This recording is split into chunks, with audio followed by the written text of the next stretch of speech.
Get ready to hear the truth about America on a show that's not immune to the facts with your host, Dan Bongino. Nothing, and I mean nothing, bothers me more, ladies and gentlemen, than right up into the showtime starts, right? I'll see a story pop on Twitter or Facebook that's so good, but it's too late to fit in the show. So I'm going to squeeze this one in the beginning. It's really good. I'm going to get to more detail on it tomorrow because it's just so good. It's one of those priceless stories that I want to scratch myself that I didn't see it a little bit earlier. All right, welcome to the Dan Bongino Show. Producer Joe, how are you today? Hey, Daddy-O. Doing well, man. Doing well. All right, I got a stacked show for you today. Big ruling at the Supreme Court. Huge smackdown to federal judges who are really acting as politicians, not judges. A fascinating article about black voters apparently turning against the Democrat Party. Could be huge. I got that. I've got some CNN video, which just speaks for itself. I mean, it's usually CNN video. I can usually put some kind of adjective after that, but you know it's going to be something dumb. So a stacked show for you today, all right? Let's get right to it. Today's show brought to you by our buddies at eToro. Hey, listen, you thinking about buying cryptos? We recently saw Bitcoin prices rise after China devalued its currency and global markets tanked. We can see how cryptocurrencies are becoming a real alternative to gold as a hedging strategy. For me, the best place to trade cryptos like Bitcoin is at eToro.com. Here's why. eToro is smart crypto trading made super easy. I just opened my account. eToro is the world's #1 social trading platform, has over 11 million active traders, and facilitates over $1 trillion in trading volume per year globally. You can access the world's best cryptocurrencies. They have 15 different coins available, low and transparent fees, super easy to use. I can vouch for that. Advanced charting features for smart strategy building. Try before you trade. You can put a virtual portfolio with a $100,000 budget together. That way you don't make mistakes when it's your real money there. Never miss a trading trend with charts, pricing alerts, and social feeds. Sign up today, folks, at etoro.com/Bongino. That's the letter etoro.com/Bongino, etoro.com/Bongino. Go check it out. You won't regret it. All right, let's go. How to give you a triple-double head. I know. First, let me get this out of the way administratively. I've got some book signings coming up and getting a lot of questions. Here is a graphic Paula has been nice enough to put together. For those of you listening on the audio show, it'll be up at the website. It's on my Twitter. It's on my Facebook. It's everywhere. Tuesday, September 24th, will be a book review at Huntington. Thursday, September 26th, Vero Beach Book Center in Vero, Florida. Saturday, September 28th, Barnes & Noble, Palm Beach Gardens. Friday, October 4th at the Villages. Check us out. If you're watching on YouTube, you can pause the video. Again, it'll be up at Bongino.com. Please join us for the book signings. Would love to meet you. You all are great, the best audience out there. I'd love to see you there. I'm expecting a packed house. Okay, so quickly, here's the story. I'll get to this more tomorrow, but I just saw it before the show started. So yesterday, you may have seen the... Wait, Joe. We need the fake news siren. Please, Joe. Yes. Fake news is take shelter. There has been a fake news sighting. This is so good. So yesterday, you may have heard this devastating information in North Carolina. I heard it, and of course, even though I was disturbed by it, I applied the Bongino rule. Wait 24 hours before reporting on a story. The Washington Post never takes my advice on this, and they always have to issue corrections. So if you're in North Carolina, you saw this story. If you're around North Carolina, it made national news, and the story was this, Joe. The story, and I promise I'll give you the details tomorrow, it just came out, though. All right. The North Carolina Republicans, that dastardly crew, they took a vote on this bill in the General Assembly, but they waited on the vote till after the Democrats, the compassionate, loving Democrats, left to go to a 9/11 ceremony. Even I was like, I don't know about the politics. Probably not a good idea to do that, right? But as always, I applied the Bongino 24-hour rule, which is wait until you comment. So I did not report on this. As it turns out, that is not what happened at all. Massive corrections are in play now. The Washington Post, and I'll put a hat tip Sister Soldier on Twitter. This is where I saw it. There's videos of this. This is great. It was actually one Democrat from North Carolina, who left to go to this 9/11 ceremony, and it admitted hey, I just left because I didn't know there was a vote. Kind of a different story. I want to show you some video. I'll get to it tomorrow. This legislator on the Democrat side freaking out on the floor over this thing. It's priceless. Sorry, I hate the tea stories I don't have, but I just want to put that out there because you probably saw this story and thought to yourself, wow, that's really horrible that they did that. Yeah, it is. Unfortunately, they didn't do it for the Democrats. That is, they just made it up. All right. Speaking of fake news, CNN yesterday added again, ladies and gentlemen, one of the most despicable. Actually, I don't even, with CNN, like, despicable doesn't even mean anything anymore because they constantly reach new floors. And I think it's born out of a business decision. I mean this, folks. I mean, it's obviously ideological, right? CNN is obviously chock full of leftists who are activists and not journalists. We get that. I mean, that's not breaking news on the show. But I think now this has turned into a business decision. I think now the executives at CNN, who's ever running that, have decided that their only niche left is to go full-blown rabid anti-Trumpism.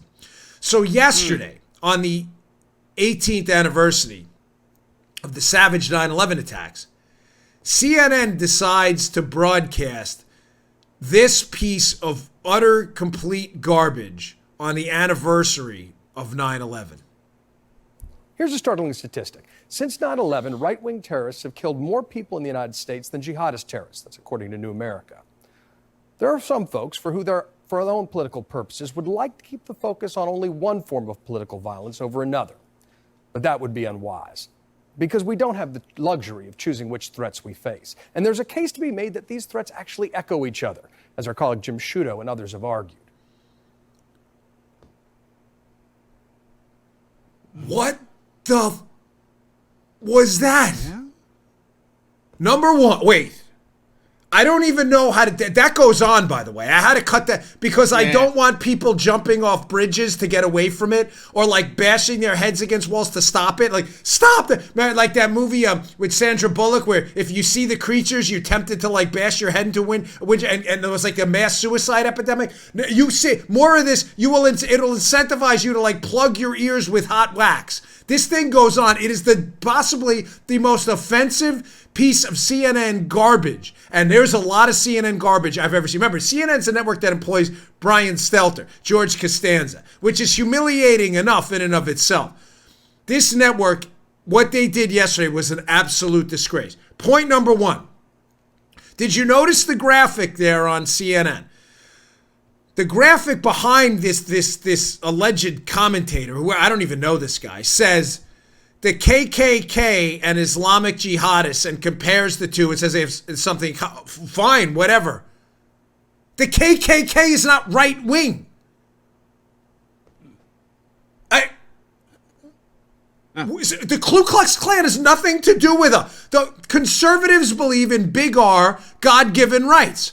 For Black Americans, Hispanic Americans, Asian Americans, white Americans, Muslim Americans, Jewish Americans, Christian Americans, Hindu Americans, the list, Zoroastrian Americans.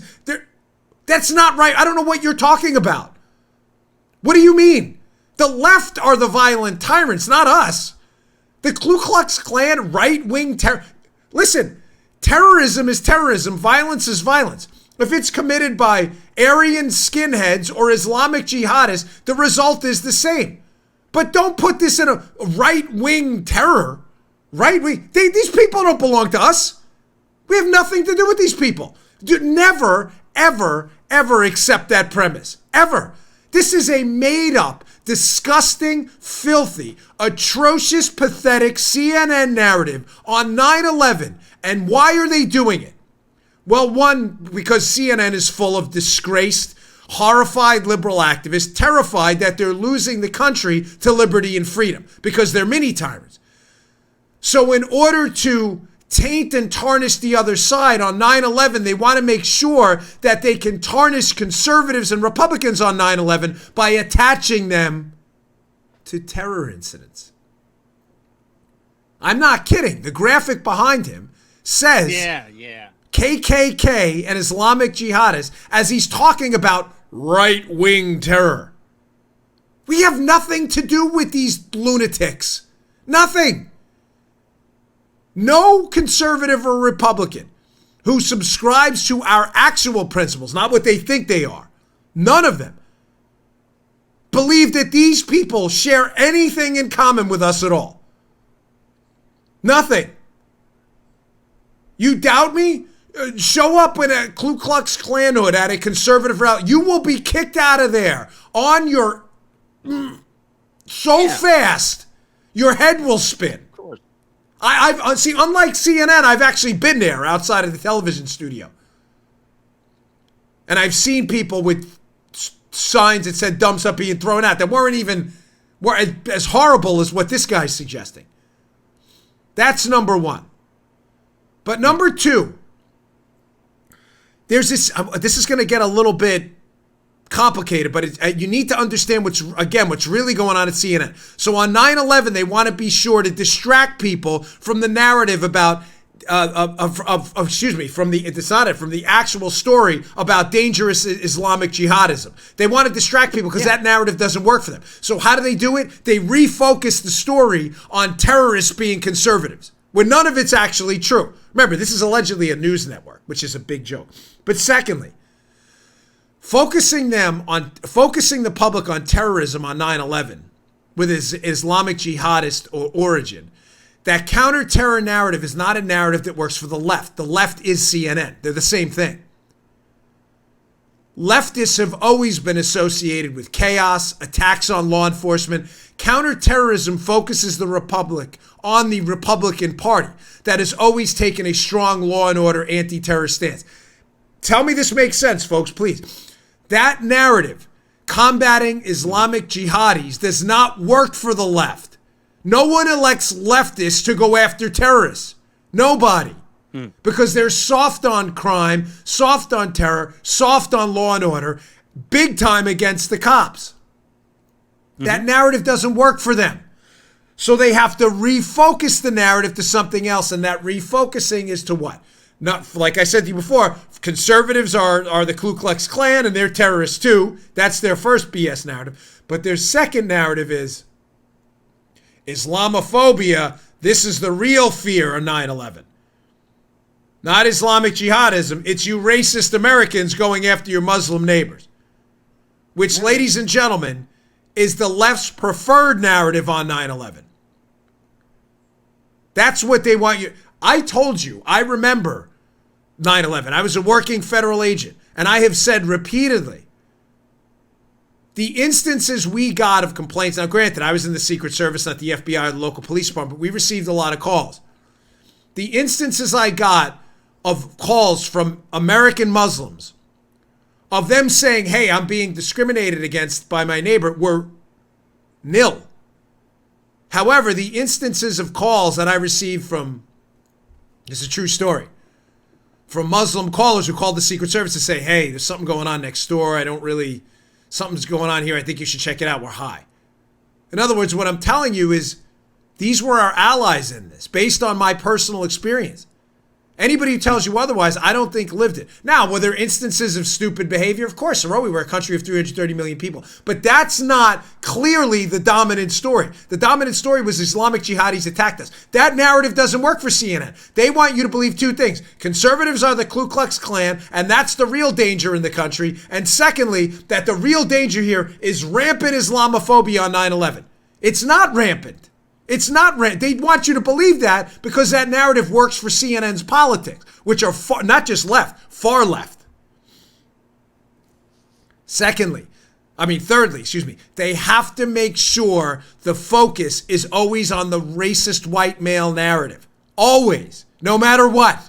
And they have to attach that narrative to conservatives and Republicans to do the damage they need it to do. Folks, this is one of the most disgusting episodes on a horrible, horrendous, disgraced conspiracy theory network. This is one of the lowest episodes I've ever seen. I really wish, though, and this was covered on cable last night, I wish some of the people would have went into more detail. Cable's tough. It's sound bites and snapshots. You have to fit everything in 2-3 minute cuts. So I get it. But the benefit of a show like this is we get to elaborate and to give you what's really going on behind the scenes at the Democrat network, CNN, where the activists are working. Those people are doing very specific things. Refocus on attaching the Ku Klux Klan and white supremacy to Republicans. focus on Islamophobia, because the Democrats will then come out and tell American Muslims, you guys are the target of rampant American white male racism. We're going to protect you. And third, make sure the racist white male narrative is attached to the Republican Party too. I thought we were about unity. No, not CNN, folks. I'm sorry you thought that, if you thought that. All right, I got to move on. There was some, sometimes on Hannity's cable show at night on Fox, some stuff gets out there, and it's such a busy news day, everything that happened with the Supreme Court yesterday and 9/11, that it escapes further media scrutiny. And it was like a Moab drop last night on the show, and it just, of course, was the mother of all bombs, and wasn't picked up anywhere. So a couple of things. I just want to start with this. I want to get to a screenshot from the Sidney Powell, Mike Flynn case. Now, Sidney Powell is the new lawyer for Lieutenant General Mike Flynn. She's an absolute bulldog. She's gone into court now. She wants Brady material. She's putting in all these court filings. Some of these filings are now becoming public, and they are absolutely damning. Two huge golden nuggets came out yesterday that everybody needs to hear about. I want to hat tip Hannity and Sean Davis at the Federalist, who picked up one of these as well. The first one, I'm not going to play the cut because I want to move on to the second one, which is more important. But I'd gotten wind of this a while ago. Devin Nunes was on Hannity last night and said that there is a letter out there that they're trying to get a hold of from the British embassy after Trump was elected, sent to Susan Rice and others in the law enforcement intel community from the United Kingdom's embassy, suggesting that Christopher Steele, the dossier, the author of the dossier, that his information was garbage, that this guy was not the real McCoy. Ladies and gentlemen, that's a BFD, to quote Joe Biden. Because now we know, as I've already told you on the show, based on my sources, in January, Steele's Russian source, one of them was interviewed, and the determination was made that his information was hot garbage, and that information was passed to Comey before they sought renewal of the warrant to spy on Trump based on the dossier 3 more times. Now we know that another warning, not just from the interview with the Russian source, but another warning that came in from the UK embassy also indicated during this transitional period there that his information was bogus. Nunes said last night, people know it's out. They're still trying to find the letter, but it's out there. Do you understand how did that escape media scrutiny last night? The deputy director of the FBI, at one point acting director, Andrew McCabe, has already acknowledged the spying on Trump operation would not exist without the dossier that they used in the FISA. We now know that not only did the source used in the dossier come up faulty, but that the United Kingdom already warned the American government, hey, our former spy here, Steele's not reliable. And they still went for it. That wasn't even the big... This unbelievably missed mainstream media scrutiny yesterday. This should have been all over Twitter, but it got drowned out in the solemn atmosphere, obviously, of the anniversary of the attack on 9/11. This was a huge story. But secondly, this is what I want to get to. Again, hat tip Sean Davis off his Twitter feed, The Federalist, who does great work. This is one of the... Sidney Powell wants information. She's Mike Flynn, Lieutenant General Flynn, who was prosecuted disingenuously by Bob Mueller. Many of you know he was Trump's national security advisor. You know the deal. Flynn's lawyer, Powell, now wants information. She's saying, listen, we have been withheld Brady material. In other words, material the government possesses that indicates Mike Flynn is innocent of the charge you may have levied against him. I want you to put up this, if you don't mind, these court filings, which have now become public. Look at this one. I want you to read number 16 here. Here it is. I'll read it for you. She has this list of questions. Question 16 about what she wants. She wants any information, including recordings or 302s, FBI summaries, about Joseph Mifsud's presence and involvement in engaging or reporting on Mike Flynn. Wait, what? And Mifsud's presence at the Russia Today dinner in Moscow in December of 2015?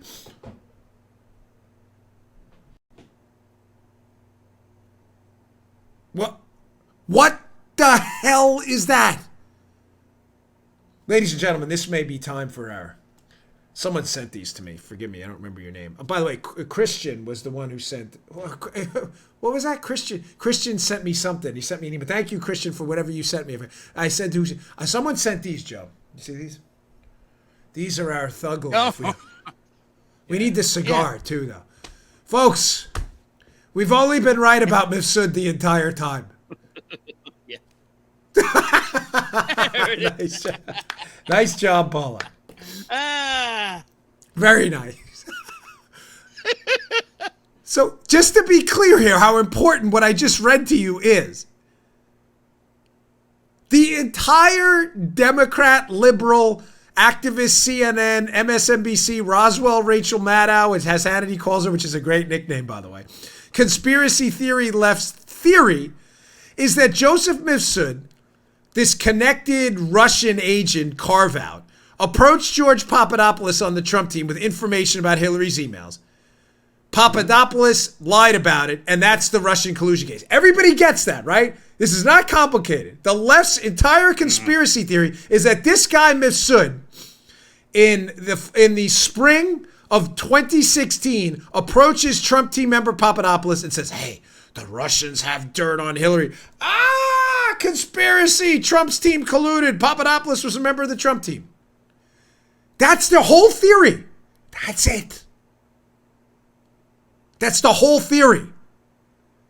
Ladies and gentlemen, that theory is bedrocked, buried in the ground, with these big posts. The house is built on stilts, and the stilts are driven into the ground theory that Mifsud is a Russian agent.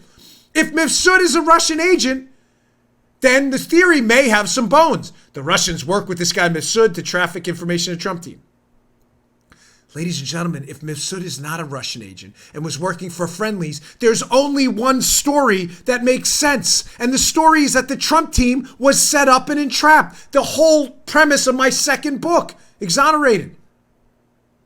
You get that, right? You please tell me this makes sense. Because now we're finding out that Sidney Powell may have some information that the very same alleged Russian agent, Joseph Mifsud, trafficking information to the Trump team, may have approached Flynn or been around Flynn in 2015 at a dinner they had in Moscow at this Russia Today RT dinner. Some of you are putting two and two together here. So let me get this straight. The Democrat activist CNN, MSNBC, Jerry Nadler, Eric Swalwell, Shifty Adam Schiff theory that Mifsud's a Russian agent.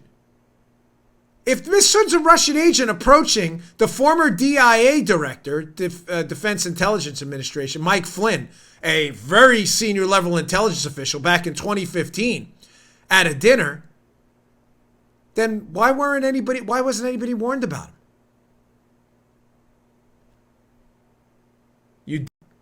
You dig? Oh, yeah. If a Russian agent, allegedly Mifsud, according to the activist left, if a Russian agent approached a former upper-level Obama, he worked for Obama, Mike Flynn, intelligence official in Russia, or was working in some kind of covert capacity for the Russians to gather info, and we knew this as far back as 2015, when Flynn became associated with the Trump team, why wasn't Mifsud or any of Mifsud's information mentioned to the Trump team as a warning? Hey guys, be very careful. We have this Russian covert lurker out there lurking behind the scenes.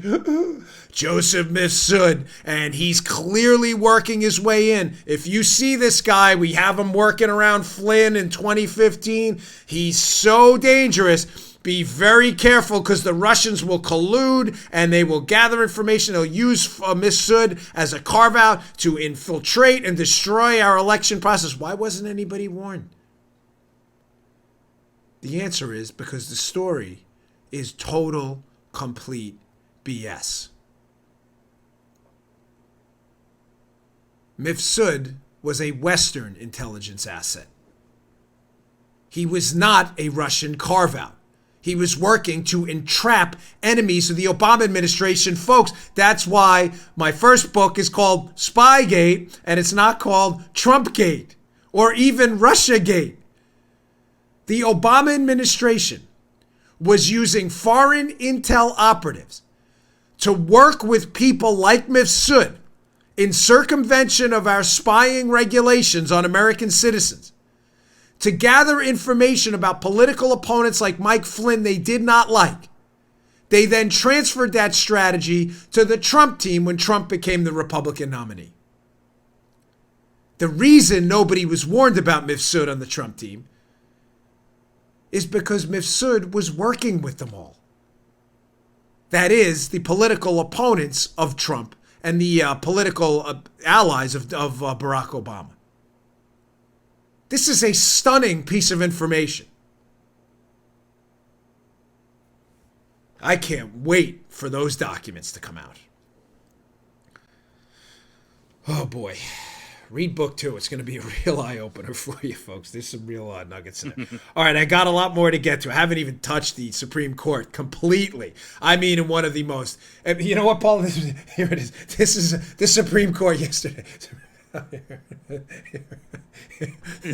Supreme Court ruling. Judge Teagar, activist judge, you suck. That was the ruling yesterday. I can see even Judge Roberts and Gorsuch and Kavanaugh put on their glasses yesterday. We got to send them a pair of these, right? Folks, it was bad. I'll get to that in a second, what it matters to you and why it matters to you, what you need to know. All right, today's show also brought to you by our buddies at Brick House Nutrition. Brick House Foundation. This is the best nutrition supplement out there. I'd be lost without this stuff. I mean, I'm not messing around with you. I know they're a paid sponsor. I'm telling you candidly, whether they were a paid sponsor or not, I would still be buying this stuff. It's that good. What does Foundation do? Here's a product. Here's what it looks like. It is a creatine ATP blend. It's like having 2 extra gas tanks in the gym. You can look up the kinetics of it, how it works. It's basically a phosphagen that gives you extra energy in the gym. And you may say, okay, that's nice. But it's not extra energy or performance capacity in the gym like, say, a cup of coffee that geeks you up. I'm talking about long-term muscle building. This is all the scientific evidence out there for the positive effects of creatine are legion. Just look it up. Don't take my word for it. Let me just tell you some of the things. You will look better. You will perform better. You will feel better. I can't say enough about it. And again, if you don't want to do all the homework, I understand you live a busy life. You don't want to Google creatine, how does it work? All I ask is this. Take the mirror test on this. I'm not kidding. Go look in the mirror what you look like. Take a little mental snapshot. You're going to take a bunch of selfies or weirdo shots or anything. Just look in the mirror. Turn around, a little side shot. Do the most muscular. Which one's the most muscular? Is it this one? No, that's front double biceps. It's most muscular. Take a shot. See what you look like, right? Give this stuff, Foundation, available at brickhousenutrition.com/Dan. Give it about 7 days to load. And then come back and look again. It's that good. You will look better. You will perform better. You will feel better. I can't vouch for it enough. I love this stuff. Paula loves it. Joe loves it. Little Joe loves it. Yeah. So we love Little Joe. Good luck to him. We love Little Joe. Joe's not little anymore because of the Foundation. Check it out. Go to brickhousenutrition.com/Dan.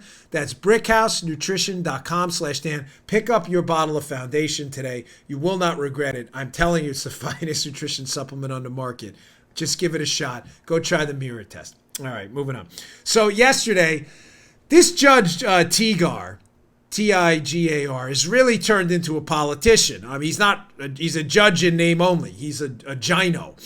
He doesn't act like a judge. He doesn't judge like a judge. He's basically a politician in a black robe who should run for office. So this Judge Teagar, let me give you a little background on what happened. The Trump administration changed the rules on asylum claims, rightly so, to say, listen, if you're coming to the country claiming asylum, in other words, I will be physically attacked or targeted because of my political beliefs or who I am, and I'm claiming an asylum in the United States to escape this politically targeted violence against me. If you are claiming asylum, the Trump administration said, well, fairly enough, you have to claim asylum in the first country you enter. Does that make sense? Yeah. So if you're transiting from, say, a country in Central America like Ecuador, and you're trying to get to the United States to claim asylum escaping political violence targeted at you, then the administration's case, which is a sound one, is if you're escaping political violence and you're not coming to the United States for work, that's not the reason, or else you'd apply for a work visa or something else, then you have to make an asylum claim in the first country you land first before you can make an asylum claim in the United States. Ladies and gentlemen, this is just common sense.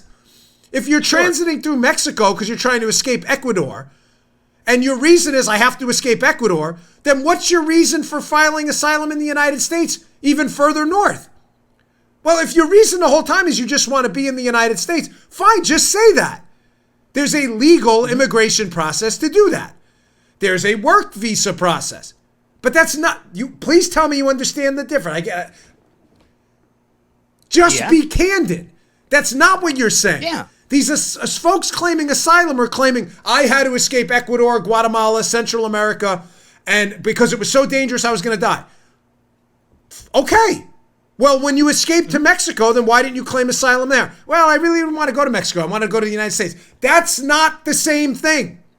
So the Trump administration said, no, you have to file an asylum claim first in the country you landed, whatever it may be, Canada, Mexico, before you cross our border. Fair enough. Common sense.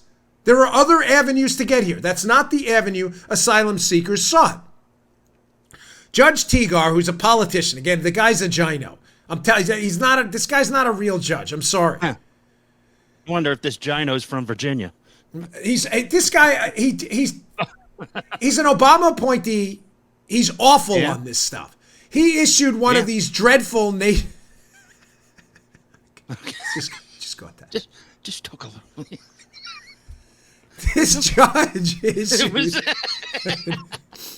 a nationwide injunction against applying this policy.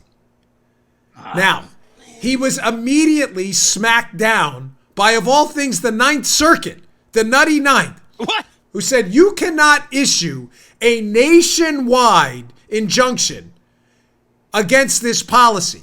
You can only issue an injunction where your ruling was filed.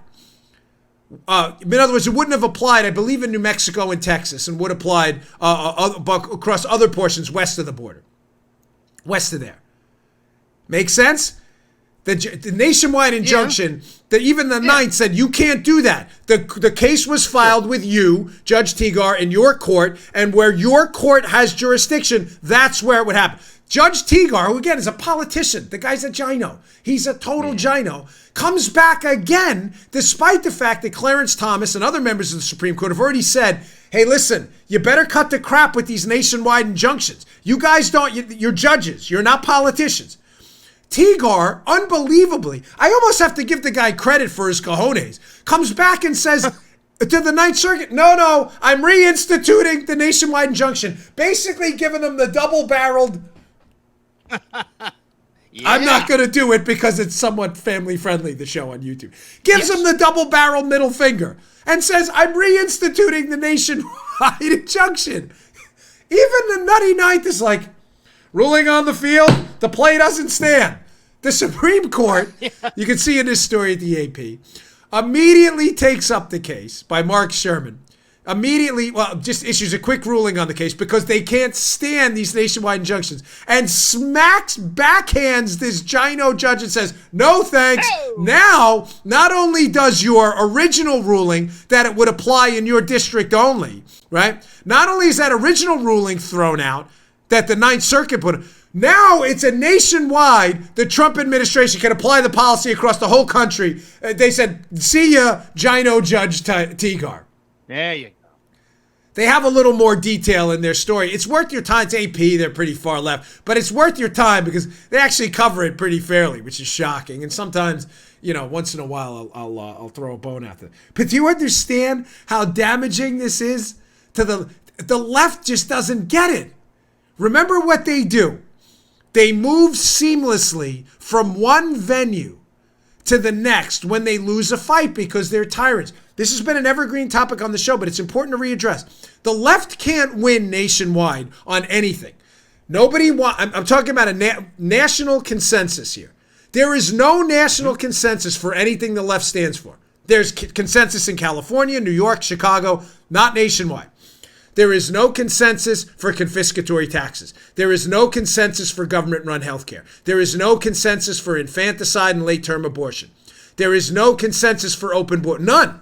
That appeals to about 30% of the population. But the tyrannical tyrant police state left, remember, they're about suppression of individual liberty, suppression of free speech. This is what socialists do. They're mini tyrants. They're anti-liberty. They're like Antifa, the anti-First Amendment crew. In order to get these things passed without a national consensus, they'll never get a national vote on government-run healthcare, open borders. What do? They move to the courts. That's why these nationwide injunctions, the left loves them. Because the minute they get an Obama judge, who's a liberal politician in a black robe like Tigar, they get him to rule. He rules, I'm using that word specifically, rules over the entire country and throws out the elected president of the United States executive orders. They love it. And then when that fails, they move on to corporate pressure if they can't get the judiciary to work for them. And I'll get to Beto in a few minutes too. Yeah.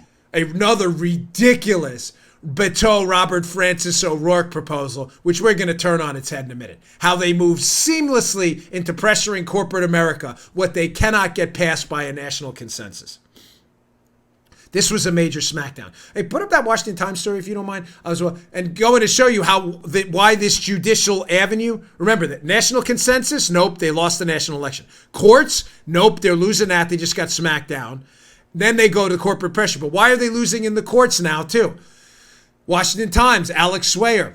Historic milestone. The Senate confirmed Trump's 150th judicial nominee yesterday. Ladies and gentlemen, Obama only had 94 in the same period. Whether you like Trump or not, I support the president largely. I have a little beef with something that happened yesterday, but hopefully I'll get to that in a minute. It's so much news, folks. I'm really sorry. I'm trying to pack it all in. I don't want to leave anything out for you. This is a huge story of the Trump administration. We have the economy. We have the tax cuts. We have the deregulation, getting rid of this government red tape. We have some border wall being built. Not a lot, but enough where he's actually fulfilled that campaign promise. We have the booming economy, historically low black unemployment. One of the things that gets lost here, ladies and gentlemen, 150 federal judges. That's huge. 2 Supreme Court justices in that lot. Yes, this is a big deal. This is going to seal off for potentially a generation, if we can re-elect Trump, the left's secondary avenue, national injunctions through the judiciary using political judges like Tigar. It's going to wall that off. This is a big story. I wish the anti-Trump Republicans would get through their head. You don't like them? Fine. Suck it up. There's a lot of positive things happening here.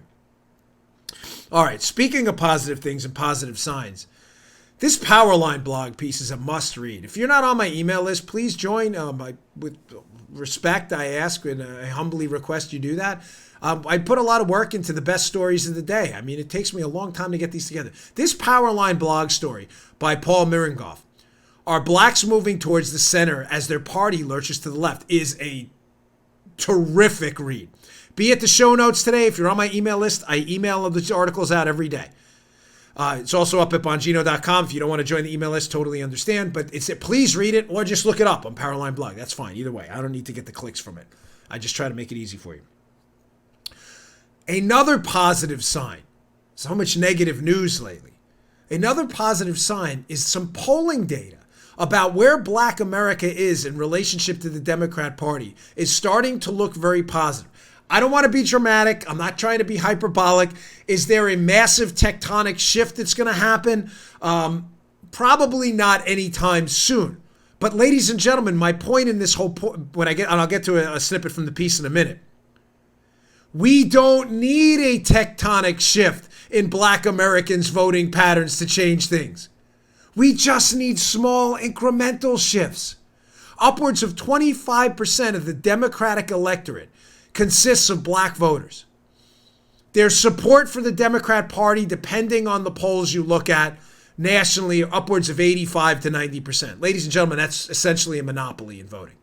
Mm-hmm. Do you understand how even 2 and 3 point shifts in each election cycle, given they're a quarter of the Democrat Party by composition, how even 1 or 2 point shifts in each cycle will cause generational damage to the far left socialist movement? This is big news. Now, what is the story based on? Why does it matter to you? I want you to look at the polling, and it aligns with something I've been saying on the show for a long time. Let's get to the piece first. It's important. This is from Paul Mirengoff, Powerline blog. They're talking about this person. He cites polling data by Public Opinion Research, which conducts surveys for Wall Street Journal and NBC News. Listen to this, folks. It found that the percentage of white voters describing themselves as very liberal or liberal is roughly twice as large as the percentage of black voters who do the same. Conversely, the percentage of African Americans describing themselves as moderate or conservative is almost twice as large as the percentage of white Democrat primary voters who describe themselves that way. Folks, I have known this for eons now. I've told poor Joe this story 1,000 times, but some of my new listeners, I'll tell you this. I ran for office in Maryland twice. I ran for Congress and the U.S. Senate. Unfortunately, we didn't prevail. Came close, but no cigars, right? I knocked on a lot of doors. I would venture to say probably close to 10,000 over 2 campaigns, and that's not an exaggeration. We kept the spreadsheet, so I roughly know the numbers. I knocked on a lot of doors. Maryland, the state of Maryland, which I loved. I now live in Florida, but it is a great state when the liberals don't ruin it, has a very, very significant black population. You can't knock on doors in Maryland and not communicate with black voters. You'd have to be intentionally avoiding people. When I used to knock in Prince George's County, which, by the way, is one of the wealthiest, largely black counties in America, when I would knock on doors over there, I did this little trick. I knew most of the voters were Democrats. Why? Because you get registration sheets. Vote is not a mystery. It's not stereotyping anyone. You knock on a door, it says registered Democrat. If the person that answered the door happened to be black, you can't tell. Some of it isn't broken down by that kind of demographic data. We didn't have great data at the time. My campaign, we didn't have that much money. But when you'd open the door, you see a registered Democrat, and it would be a black voter. I would never say my party affiliation first. If I could avoid it, sometimes they'd push the issue. But I'd say, hey, I'm Dan Bongino, running for the U.S. Senate. Nice to meet you. Do you have just 10 seconds? I just want to say this. I'm running. I'd appreciate if you look into our platform. Here's some literature. I would always start with some kind of empathetic statement. Like, I understand I'm bothering them, and it would always break the ice. Because listen, it's annoying. People don't like their doors being knocked on. They just don't. Reminds me of that Sebastian Maniscalco segment. 50 years ago, people knocked on your door. You used to love it. Company! Now people knock on your door. People run. Maniscalco has a great segment on that. But they just don't like it. So I'd start with an empathetic statement. Say, listen, I'm here for you. Here's what I stand for. And then people would say, well, what party? And I'd say, well, let me just tell you what I stand for, and you tell me. And I'd say, I believe I'm a pro-business guy. Believe tax rates matter. I believe in life. And I'm telling you, 20-30% of people that I would talk to, I'm not kidding, would think I was a Democrat. You may say, no, come on. Ladies and gentlemen, I'm not making that up. Mm-hmm. It explains why, Joe, put on your audience ombudsman hat. If this gets complicated, yeah, man. It explains why upwards of 90% of black voters vote Democrat. Because a lot of them who have very socially conservative and conservative positions, many of them believe these are Democrat positions. Yeah, they thought a lot of them thought I was a Democrat. They would say, you support life, you're a business guy, you're a Democrat. I say, no, I'm a Republican. A lot of times, sadly, the conversation would turn sour after that. But either way, I'd say, thanks for your time, leave them a card. Sometimes they take it, sometimes they wouldn't. But it explains why the polling data indicates that black voters are largely conservative Democrats, yet still vote Democrat. Whose fault is that? That's the Republican Party's fault. I'm sorry. We have to do a better job. Black voters are our allies. They're not our political enemies. They always have been. Large swaths of black voters support life, support pro-business atmosphere, support strong on crime approaches. We're missing out here. We are missing a golden opportunity. And if Trump can break through a little bit, which appears to be happening, We're seeing slow shifts from black voters over to the pro-Trump camp. It could do generational damage to the Democrat Party. Fascinating article, ladies and gentlemen. Worth your time. And if you're a candidate for office, you're giving up a golden opportunity if you miss out on this. All right. Oh, man. It's time flies. I have so much stuff. I'm so sorry. I really like to pack it into an hour. But yesterday, shockingly, was a busy news day. Our show was down a little bit Monday and Tuesday. I think it had a lot to do with football and 9/11. I never fake it with you guys and ladies out there. I was a little disappointed in the number on YouTube yesterday. I think there's a lot of reasons for that. I think people think it's a slow news week, too. It's not. There's a lot going on you need to know about. All right, last sponsor there. More great stuff here. Liquid IV. You may have seen them, by the way, on TV. I don't know if they donate or people bought them, but a lot of these packets you see, I saw it on Fox recently, were being shipped over to the Bahamas. Why? Ladies and gentlemen, there's no better product for hydration. Liquid IV, it comes in these packets right here. This is the acai berry flavor, which is delicious. You just rip it off right here. You dump it in water. And it's like drinking 3 bottles of water instead of 1. It's like super hydration. Paula, how much you love this stuff in the Florida heat down here? You got to get her camera open sometimes. She was getting cramps, my wife. I'm not making it up. Because she runs in the morning. It's really hot down here. Not after this. She drinks half before, half after. Knock those cramps right out. It's not just only good for heat, though. You can get dehydrated in 40-degree weather in a soccer game, running around and sweating all day. Liquid IV is the solution for you. It's the fastest, most efficient way to stay hydrated. Trying to drink more water, Liquid IV hydrates you 2 to 3 times faster and more efficiently and effectively than water alone, with an added bonus of vitamin C and B vitamins as well. Feel good, do good. Liquid IV has donated 1.5 million sticks to date to places like Haiti, Uganda, Puerto Rico, most recently Nepal. With each purchase you make, Liquid IV donates a serving to someone in need around the world. This is fantastic for jet lag. I've tried it. You get that feeling when you land in a foreign country with a significant time difference. Try Liquid IV. Summer dehydration helps you stay hydrated. Winter dehydration helps you stay hydrated. It's the fastest growing wellness brand, Liquid IV. You can find them everywhere, even Costco. It's a hydration multiplier. They use cellular transport technology and a very specific ratio of glucose, sodium, and potassium. It mixes it with 16 ounces of water, helps your body absorb more of that water like a sponge, and the nutrients you drink directly into the bloodstream. It's non-GMO, vegan, free of gluten, dairy, and soy. Clean ingredients, provides the same hydration as 2 and 3 bottles of water. Got tough workouts? Liquid IV is the way to rock and roll. I love Liquid IV. We use it in the house. I'm actually running out. If you can send me some more Liquid IV, we'd love that. Right now, my listeners get 25% off at liquidiv.com when you use my code Bongino at checkout. That's 25% off anything you order at Liquid IV's website. Go to liquidiv.com, enter my promo code Bongino to get your savings and start getting better hydration. That's liquidiv.com, promo code Bongino. Liquidiv.com, promo code Bongino. Don't wait. Start properly hydrating today. Okay. Powerline blog. What's next? Oh! This was Paula's favorite story this morning. So, ladies and gentlemen, as we love to cover the language wars on this show, you know, the language wars, we discuss them all the time, how the liberals are constantly changing the rules of what acceptable and not acceptable things to say are. And they change them at the last minute. So it was a couple days ago, we played the video of how liberals are now declaring the word guys off limits. If you say guys, you're a misogynist pig. Hey, guys, time out, red flag, under the hood for review. We got to review that play. You are a misogynist. The ruling on the field stands. So, guys, as we said, we were going to immediately destroy that stupidity as we use the word guys frequently throughout the show just to get under their skin and burrow in because it's just so dumb.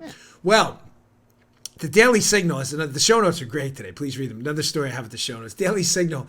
Now, Joe, it's not just language that makes you an istophobic, phobophobe, misogynistic, racist, homophobic, transphobic, homophobe. Now, by the inimitable Walter E. Williams, who is terrific, the Daily Signal, the latest college lunacy.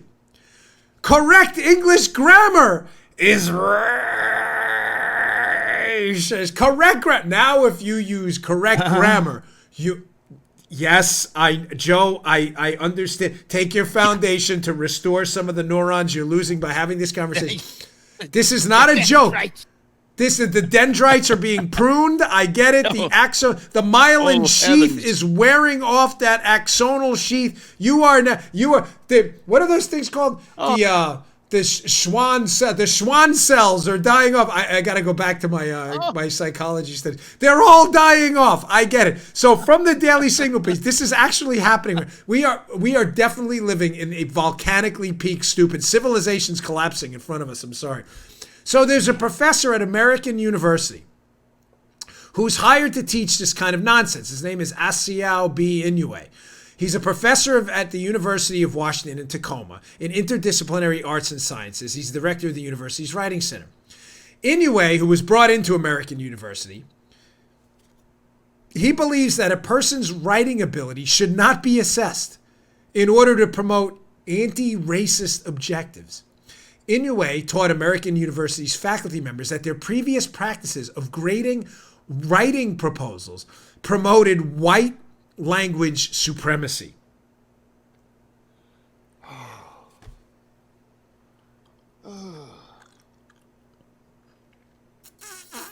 Okay. I've recovered. You need medication? I have a doctor friend who may be able to help you out with this. Maybe some B12 injections or something. This is real, Joe. This is not a joke. This is really happening. So now it's not just the language wars. You can't say guys. You can't say fire men. God forbid. That is definitely misogynistic. The ruling on the field, you are a misogynist. That's not... Now, proper grammar in and of itself. By the way, this is after Paula Meagate. For those of you who listened a couple weeks ago, you know the story. Yeah. By the way, I was right about that. But whatevs. I'm sure I'll get more emails about that today. Now, proper writing is, in fact, critiquing it is racist. Folks, couple of takeaways here. Number one, if this is not the soft bigotry of low expectations, to quote President George W. Bush, I don't know what is. Are you seriously suggesting, just so we're clear, I'm trying to get you on the record, not me. I don't care if you're black, Hispanic, Asian, whatever category you choose to silo yourself in. You're a human being to me. If your writing stinks, you should fix it. I can tell you when I wrote my first book, I made a lot of writing mistakes. I will be self-deprecating in the interest of the story because it's true. I had a lot of hanging participles. I wish I could have cleaned that writing up a little better. By the time I wrote this last book, I'm not Ernest Hemingway, but I've cleaned up a lot of my writing mistakes. It's no excuse that, hey, I have an MBA. So it doesn't matter. Your writing is poor. Fix it. People write using structured sets of rules and sentence structure so that other people who know the rules can understand them. When you write incoherently with language that makes no sense and a sentence structure that doesn't tell the story you're trying to tell, nobody gets it. It's not racist. Why else are they doing this? Because again, in a longer, bigger, 65 million foot high narrative looking down, not even bird's eye view, that's interplanetary. The left does not like objective rules. The left loves everything to be subjective so they can change it at the last minute. Objective language rules that everybody applies by means the left has to actually get an education in college, or they'll be judged by their lack of content and sentence structure. They don't like that. The left wants to be judged simply on their silly... They don't like objective rules about anything. Everything is subjective. The state's ability to change things. That's why they hate the Constitution. It's objective. It applies evenly. The left can't do that because for the left's ideology, socialism, to work, they have to treat people unevenly and treat them subjectively. Remember, the only way the government can institute economic, social justice and fairness is by treating people unequally and not in the means of justice. If I get rich by my own hard work and they institute income inequality, they get to take my money to give it to someone else who worked hard or not, treating me unfairly. They don't like objective rules, including grammar. It's not a joke. No. They don't like this stuff because it puts them on the spot. All right, Paul, I'm not going to be able to get to You know what? Let's just play Homan quick. This is a good one. Just quickly, AOC gets wrecked again. A little comic relief at the end of the show. But I want to get to one more thing. I'm going to do the Beto thing afterwards. I'm going to have to leave this California story and the North Carolina story for them. I got a good story about California imploding again. Gosh, these people are really dopey out there. The legislators, not the folks. But if you're voting these people, I don't know what you're thinking. But here's Tom Homan, former ICE director, really great guy. I know Tom, full disclosure, good man from Fox. We are both contributors there. Here's Tom up on Capitol Hill again, absolutely wrecking the hapless AOC who can never ever get out of her own way. Just check this out. In my 34 years, I've never seen such hate toward a law enforcement agency in my life that you want to abolish them rather doing your job and legislate. If they don't like it, legislate. You can't. Mr. Homan, according to the rules of this committee, of enacting laws. Mr. Homan, your time is expired. The chair now recognizes Ms. Hill. Thank you, Madam Chair.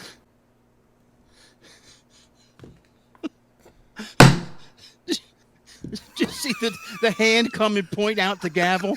Did you see that? Did you see that? There's a video portion of that, folks. AOC apparently doesn't know she can gavel out. So some guy, I guess it's a guy or I don't know, has to point out that there's a gavel there. It's a good point, Joe. You know what? It's funny.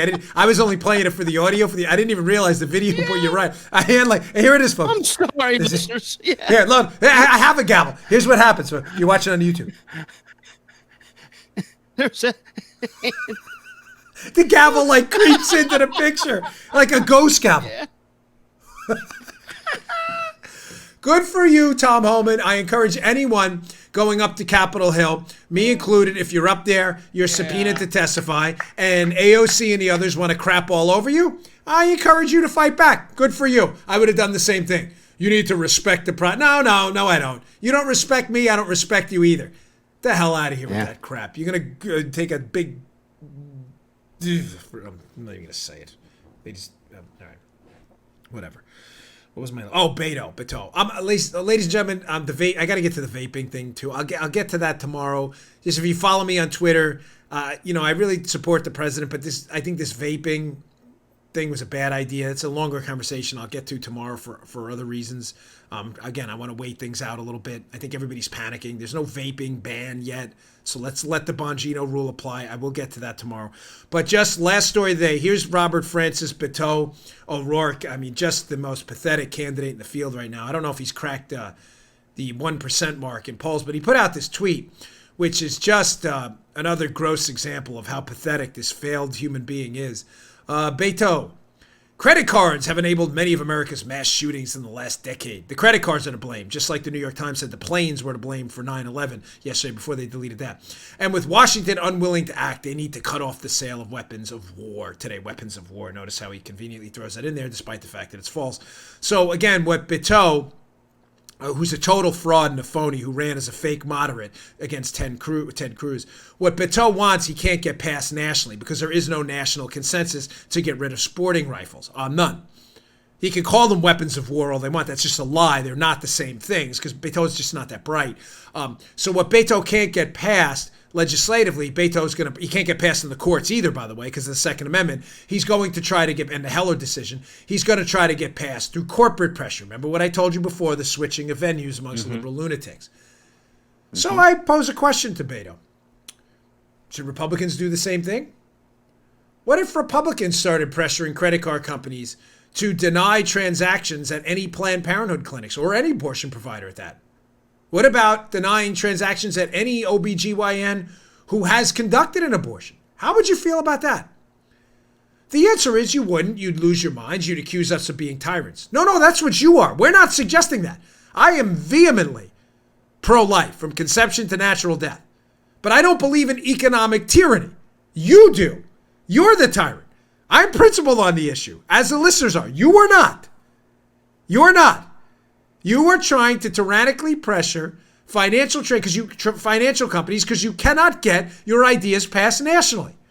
That's the only reason you're doing this, because you're a mini tyrant who's entirely unprincipled. It's really disgraceful what he did. Ask him about that Planned Parenthood thing when a leftist supports this. Okay, we're going to respond in kind. We're going to pressure these companies legislatively to not conduct transactions with abortion products. The left would lose their marbles. All right, folks, thanks again for tuning in. I really appreciate it. Again, I put that list of my book signings. It'll be up on my website. Please subscribe to the show at youtube.com/Bongino. I, again, humbly ask you to do that. We're trying to get to 300,000 subscribers. We're closing in. youtube.com/Bongino. Click the subscribe button. It's free. You can check out the videos. We throw some content in there. It's video only. We try to keep it rare. It's an audio show first. You can also subscribe to the audio podcast on Apple Podcasts, Google Podcasts, wherever you get your podcasts. It's all free. It helps us move up the charts and other people find us. Thanks a lot, folks. Appreciate you tuning in. It means a lot. You're a great audience. I'll see you tomorrow. All right, today's show is brought to you by our buddies at Brickhouse Nutrition. They make one of the finest nutrition supplements out there. Hey, here it is. Field of Greens. Field of Greens. Now, you'll notice that's empty. Why is that empty? Just like my bottle of Foundation or other great product, I use this. This is the finest fruit and vegetable supplement out there. This is real food, Field of Greens. This is not cheap extract. This is real ground up, healthy fruits and vegetables, the key to a long, great, healthy life. Your cognitive abilities look better, feel better, perform better. Field of Greens, it's your fruit and vegetable insurance. I love it. Use the product twice a day. It tastes great. This is real, healthy, high quality fruits and vegetables. Think of it as your fruit and vegetable insurance for a long and healthy life. Go to brickhousenutrition.com/Dan. Pick up a jar of Field of Greens. This is empty. I need some more because we use it, me and my wife too. Field of Greens, available at brickhousenutrition.com/Dan. That's brickhousenutrition.com/Dan. Pick it up today. You just heard The Dan Bongino Show. You can also get Dan's podcasts on iTunes or SoundCloud. And follow Dan on Twitter 24/7 at DBongino.